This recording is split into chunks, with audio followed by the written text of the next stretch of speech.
Please give an energetic and warm welcome to the one and only Kapil Sharma.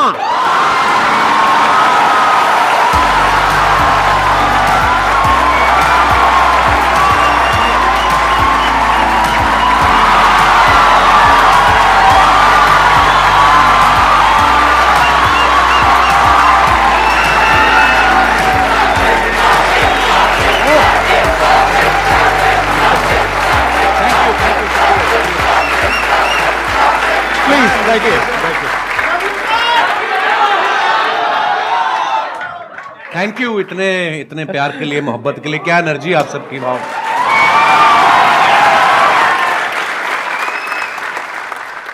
मैं तो सोचा था आप मेरे शो पे आएंगे कभी। एक ही बात है, कोई फर्क नहीं। एक ही बात है, हाँ। अच्छा, इससे पहले कि ऑडियंस आपसे इंटरेक्ट करे, ऑडियंस आपसे क्वेश्चंस पूछे, मेरे माइंड में एक सीरियस क्वेश्चन है जी। आज से 10 साल पहले आपने अपने करियर की शुरुआत करी थी। मैंने देखा 2013 में कॉमेडी नाइट्स विद कपिल के नाम से आपका शो आया था। आज पूरे 10 साल हो गए हैं उस जी सर। तो तब क्या आपने सोचा था कि एक दिन आपको संदीप महेश्वरी शो में आने का मौका मिलेगा?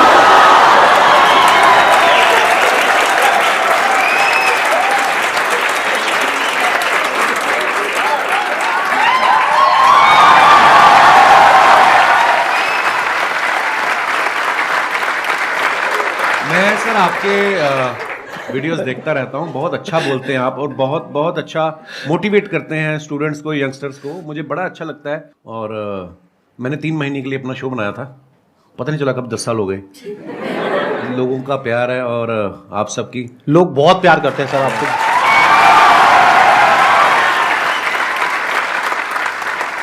चलिए Q&A सेशन शुरू करते हैं। सर आपसे एक्चुअली एक रिक्वेस्ट है कि आप मोटिवेशनल मंच पे आए हैं तो कॉमेडी के वे में थोड़ा मोटिवेट कर सकते हैं। ये संदीप जी से बेहतर कौन करता है? मैंने इतने सारे वीडियोस देखे हैं कि आपको इतनी मोटिवेशनल बातें करते हैं आपके साथ और बीच बीच में आपको हंसाते रहते हैं, तो इसीलिए शायद इनका शो इतना पॉपुलर भी है। Hello Kapil sir. सर मैं आपका बहुत बड़ा फैन हूँ। Thank you brother. मैं आपके साथ 2 लाइन गाना चाहता हूँ। मैं सीरियसली बोलूँ, आपको देख के मुझे कोई गाना नहीं याद आ रहा। सर मेरे को आ रहा है सर आपको देख के गाना याद। प्लीज आप शुरू करिए। गुलाबी हाय हाय। आंखें जो तेरी देखी, शराबी ये दिल हो गया, संभालो मुझको ओ मेरे यारो, संभलना मुश्किल हो गया। गुलाबी आंखें जो तेरी देखी, शराबी ये दिल हो गया। वाह, बड़े एनर्जी यार, क्या बात है। बहुत बढ़िया। सर मैं बहुत ज्यादा बोलती हूँ, बहुत ज्यादा, हद से ज्यादा बोलती हूँ। भगवान उसका भला करे जिससे आपकी शादी होगी।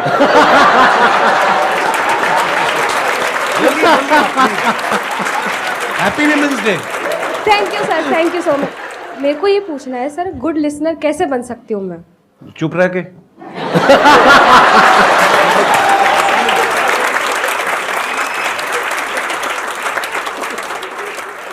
मेरा एक क्वेश्चन था कि आजकल जैसे इंस्टाग्राम पे भी बहुत सारे इन्फ्लुएंसर्स बढ़ रहे हैं, तो कुछ ही टाइम पे उनका कंटेंट की कमी हो जाती है, तो आप इतने साल से रेगुलरली कर रहे हो, तो आप कैसे अपने आप को रेलेवेंट रख रहे हैं और हम सबके लिए मतलब अभी भी इतना एंटरटेन कर रहे हैं, और कैसे कर पा रहे हैं?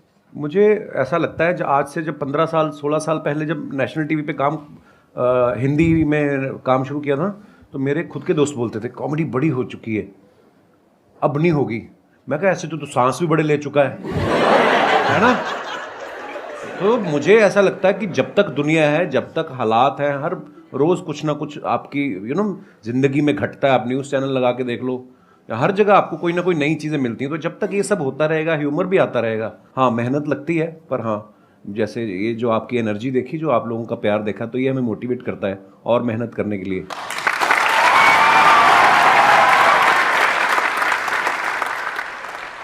मैं आप दोनों से जानना चाहता हूँ, क्या आपने जो सोचा था, जो मैं इस प्लेटफॉर्म पे यहाँ तक पहुँच जाऊँगा, तो मैं ये कर सकता हूँ, ये कर सकता हूँ, ऐसा होगा वैसा होगा, क्या आज वैसा हो रहा है? मुझे लगता है बिल्कुल वैसा हुआ है और शायद उससे कहीं ज़्यादा हुआ है। मैं बड़ा फॉर्चुनेट हूँ, मैं बड़ा ब्लेस्ड हूँ और मुझे ऐसा लगता है कि जितना सोच के आए थे उससे कहीं ज़्यादा मिला है। पर हाँ, वो मेहनत करते रहना चाहिए आपको, क्योंकि उसका कोई अल्टरनेट नहीं है। आज भी मैं अपने शो के लिए उतनी ही मेहनत करता हूँ, आज भी मैं अपनी टीम के साथ बैठता हूँ। मुझे तो ऐसा लग रहा है कि जो मैंने सोचा था शायद उससे ज़्यादा ही हो रहा है। देखो बेसिकली क्या होता है कि जब हम किसी भी काम को शुरू करते हैं ना, तब हमने ऐसा नहीं सोचा होता कि इतने टाइम बाद ऐसा होने वाला है। अब अगर इन्हीं का एग्जांपल देखा जाए, जब आपने शुरू किया था तब आई एम 100% श्योर आपने ऐसा सोचा भी नहीं होगा कि एक दिन मेरा शो होगा, ये होगा, वो होगा। Never. ऐसा कुछ कभी नहीं सोचा था कभी नहीं। आपने? मुझे था कि इसमें देख तो एपिसोड में भी आ गया ना मैं, हाँ, हाँ। तो अपने लाइव शोज लगने शुरू हो जाएंगे, हाँ। और बस मजा करेंगे। फिर उसके उस सीरीज के विनर हो गए, हाँ। फिर उसके बाद दूसरे शोज ऑफर होने लग गए, और उसके बाद फिर लगा कि यार एक ऐसा शो बनाते हैं जिसमें सारे एलिमेंट्स हों ये, और वाकई इंसान कभी नहीं सोचता। और फिर उसके बाद में इनका शो हो गया, और इतना शो भी अच्छा खासा चलने लगा, करने लगा। उसके बाद में मूवीज में आ गए। अब अभी इनकी एक और एक मूवी आने वाली है। प्रोड्यूसर बन गए, फ्लॉप हुए, खतरनाक बड़ी सारी चीजें होती हैं। और अभी भी आपकी एक मूवी आने वाली है नेक्स्ट। अभी भी देखो, अभी जो मूवी आ रही है सीरियस मूवी है, मतलब सीरियस इन द सेंस कि मैं ऑलरेडी जो टीवी पे कर रहा हूँ उससे बिल्कुल अलग है, तो लोग उसमें भी बड़ा हैरान, पाओ कुछ अलग आ रहा है। हालांकि जो मेरे जानने वाले हैं, जो मेरे दोस्त हैं, जो करीबी हैं, उनको कोई वो नहीं हुआ शौक, क्योंकि उनको पता था कि I am very good actor. तो बिल्कुल संदीप जी ने सही कहा, बहुत सारी चीजें होती हैं जो हम लोग हमारे बियॉन्ड में हमने एक्चुअली नहीं सोची होती। इसको आप इस तरीके से देखो कि जैसे जैसे हम लाइफ में आगे बढ़ते हैं ना, तो हमारी जो विजन है वो बड़ी होती है। बिल्कुल। जब अभी अगर आप अपनी बात करो तो आपकी विजन इतनी सी है, तो आपको लग रहा है कि मैं बस इतना ही कर सकता हूं। जब वहां पहुंच जाओगे तो विजन और बढ़ जाएगी। फिर एक ऐसा पॉइंट आ जाता है जब विजन आपकी 360 डिग्री हो जाती है, तब आपके अंदर से आने लग जाता है कि यार मैं कुछ भी कर सकता हूं।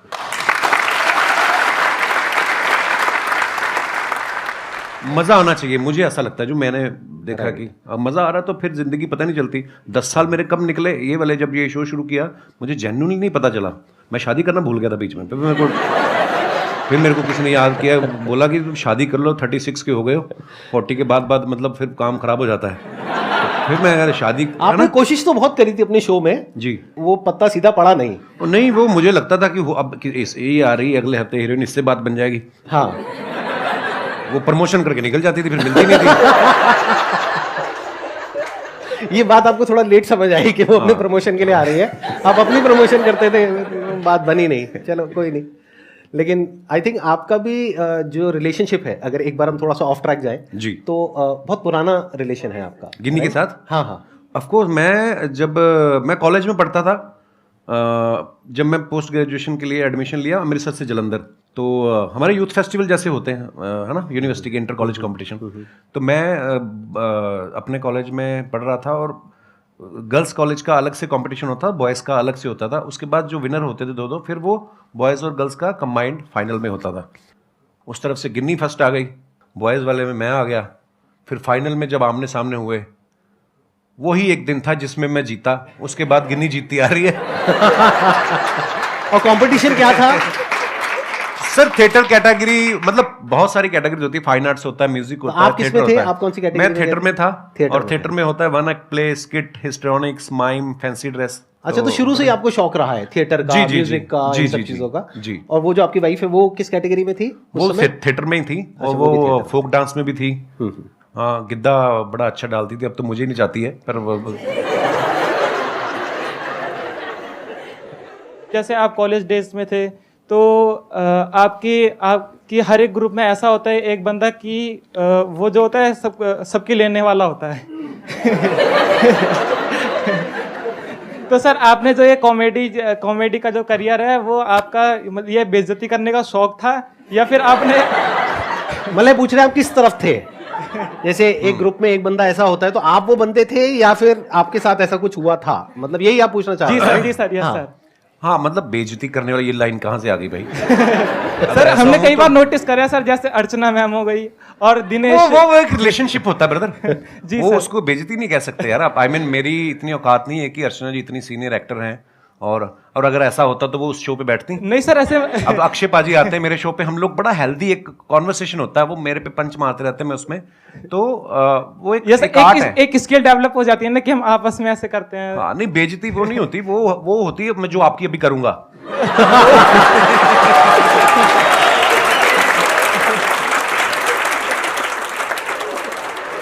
मैं स्कूल में ऐसा नहीं था, बिल्कुल कॉलेज में भी ऐसा नहीं था। हाँ, पर मुझे लोगों को हंसाना अच्छा लगता था, पर मैं बड़ा इंट्रोवर्ट था। मुझे लगता कि शायद मैंने ना बहुत साल लोगों को ऑब्जर्व करता रहा, देखता रहा, अलग अलग कैरेक्टर।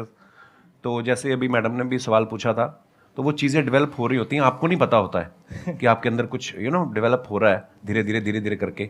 तो अच्छा लगता था लोगों को हंसाना, सो आई थिंक उसी की सर वजह अपने आप से पर भी शायद- हंसना भी स्किल है सर, कई लोग हैं जो अपने सबसे आप पे पहले हंस ही नहीं पाते। सबसे पहले अपने ऊपर हंसो। एक मैं आपको मंत्र बताऊं छोटा सा, अगर आपको लगे ना कि यार मेरे बारे में लोग क्या कहेंगे, सबसे पहले अपने बारे में खुद ही कह दो। जब आपके शो में कोई भी आता है या जैसे एक्टिंग हो गया या सिंगर, तो आपको किस में मज़ा आता है? आपने एक्ट्रेस तो बोला ही नहीं। मेन मजे वाली बात है, है सिंगर है। सिंगर के साथ ज़्यादा मज़ा आता है या हाँ, मुझे एक्चुअली क्योंकि पर्सनली मुझे म्यूजिक का बहुत शौक है। नहीं, एक्टर्स के साथ भी बहुत मजा आता है, मस्ती मजाक करते हैं, पर कोई जब सिंगर आता है तो उससे ये होता है कि आप भी एंटरटेन होते हो, है ना? नहीं तो अदरवाइज हम उनको कर रहे होते हैं, ऑडियंस को कर रहे होते हैं। तो म्यूजिशियंस कोई भी आते हैं, सिंगर, या तो मुझे बड़ा अच्छा लगता है। Thank you. क्वेश्चन मेरा ये है, जैसे कि सर वैसे मैं डिजिटल मार्केटिंग करता हूँ और क्या कहते हैं मिमिक्री वगैरह भी कर लेता हूँ मैं। अच्छा जी। बट मैं क्या है, मैं कहीं चैनल वगैरह पे किसी चीज़ पे मैंने कोई चैनल वगैरह नहीं बनाया। वैसे क्लाइंट के लिए हम लोग ये काम करते हैं, तो उनकी जो सोशल मीडिया अकाउंट है मैं अच्छे खासे रीच उन पे ला सकता हूँ, बट मेरे को टाइम नहीं मिल पाता। ऐसा भी नहीं है, बहुत कुछ करता हूँ, मतलब समझ में नहीं आता कि टाइम क्यों नहीं मिलता अपने लिए अगर निकालना चाहूँ तो। आप जवाब देंगे, मैं जवाब दूं? हाथ तो नहीं उठाना चाहते ना? मेरा आपसे सवाल है अब। ये सवाल आपने हमसे क्यों पूछा? क्योंकि आपका टाइम है। देखो, मैंने जैसे कहा कि आपको जिस चीज में मजा आता है, अगर आपको लग रहा है कि आपको जो आप जो कर रहे हैं उसमें आपको मजा आ रहा है, तो फिर आप वो अपने लिए कर रहे हैं, आप ही का टाइम है। और अगर आपको उसमें मजा नहीं आ रहा तो फिर मजा ढूंढने का। नहीं सर, मजा तो आता है, मतलब वही है कि टाइम नहीं मिल पाता, पता नहीं कैसे नहीं मिल पाता। भाई टाइम मिलता नहीं है, निकालना पड़ता है। My question is for both of you कि क्योंकि आप लोग अपनी फील्ड में ना you are the number one, which whatever you are doing right now, you are at the top. तो जब आप लोग उस स्टेज पे थे जहाँ पे आपको आपको पता था आपका काम अच्छा है, पॉपुलैरिटी मिल रही है and people around you started recognising you, तो उस स्टेज पे तो सब ऐसा होता है ना कि अरे यार तुम तो बहुत अच्छा करो, यू नो कि भाई अच्छा क्या है बुरा क्या है, but those people around will be a yes person कि आप जो बोलोगे दिल बी यस सर। So उस सिचुएशन में when you are at place where you can have everything, so how do you maintain that calm and composure? And वो ऐसा होता है ना कि you are you know कि you know what I need to do rather than getting affected by other people's opinion. तो वो अपने आप को कैसे आप मैनेज करते हो उस सिचुएशन में, या अपने आप को कैसे रियलाइज कराते हो कि ये सब जो चीज़ें हैं ना, फेम है जो भी है, ये तो आएगा चला जाएगा, but me as a person my value is determined by my work, so how do you continue to do that? Wow.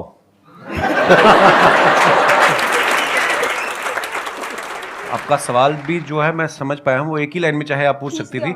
आपने 36 लाइनें बोली हैं, पर वो भी मजा आया आपकी बात सुन के। पता क्या होता है, लोग बड़ा चढ़ाने वाले भी बहुत होते हैं। जब आप थोड़ा थोड़ा कुछ कहीं राइज करना शुरू करते हैं, बड़े लोग होते हैं, पाजी आपका तो जवाब ही नहीं है।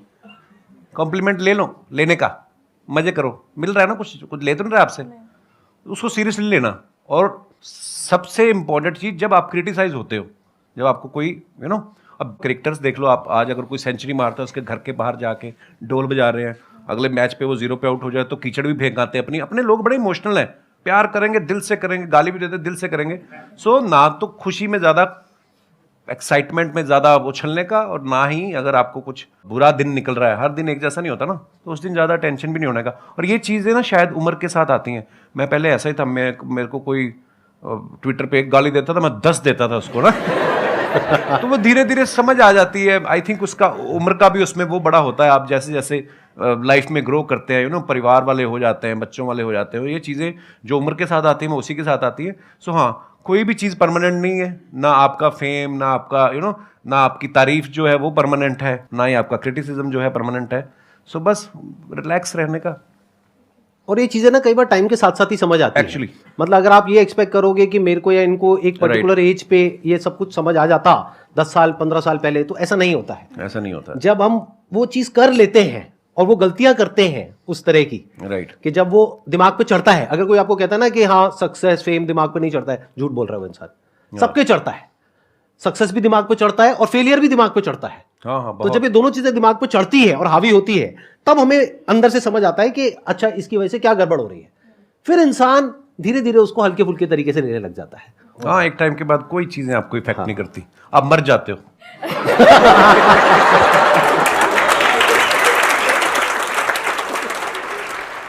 मेरा एक ही क्वेश्चन है, हम खुद का बिजनेस कर रहे हैं, कुछ भी कर रहे हैं, हम कैसे टीम बिल्ड करें उनके अंदर कैसे लॉयल्टी लेके आए, हम कैसे पता करें उनके दिल के अंदर हमारे लिए मतलब बहुत ज़्यादा लॉयल्टी है, मतलब समर्पण है हमारी कंपनी के लिए, हमारे लिए, हमारे टीम मेंबर के लिए।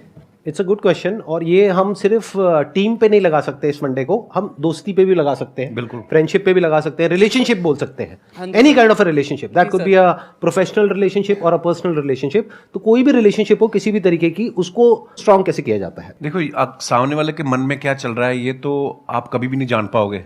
अगर आपको ऐसी कोई शक्ति मिल जाए तो तुम बिजनेस छोड़ के तुम तो लड़कियों के पीछे लग जाओगे कि मुझे तो पता है इसके दिमाग में क्या चल रहा है। सो देखो, ये शक्तियाँ तो मुझे नहीं पता कहाँ से आती हैं, हाँ, लेकिन आपको कहीं ना कहीं अंदर से पता चल जाता है कि कौन मेरे लिए अच्छा सोच रहा है। अच्छा, ऐसा भी नहीं है कि जो आज आपके लिए अच्छा है वो आज से 5 साल बाद हो सकता है उसके मायने बदल जाएं, उसकी आपसे एक्सपेक्टेशन अलग हो जाएं।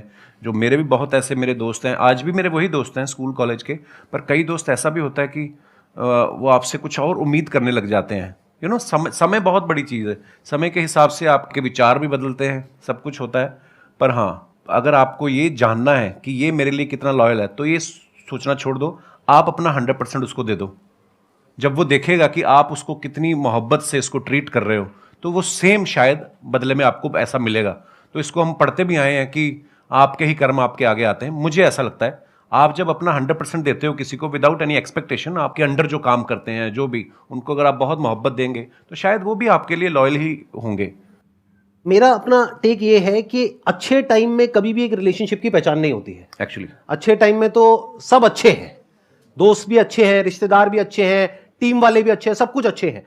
जब बुरा टाइम आता है तब क्या आप उसके साथ में खड़े हो या नहीं खड़े हो, और पूरे दिल से, उससे रिलेशन पक्का हो जाता है।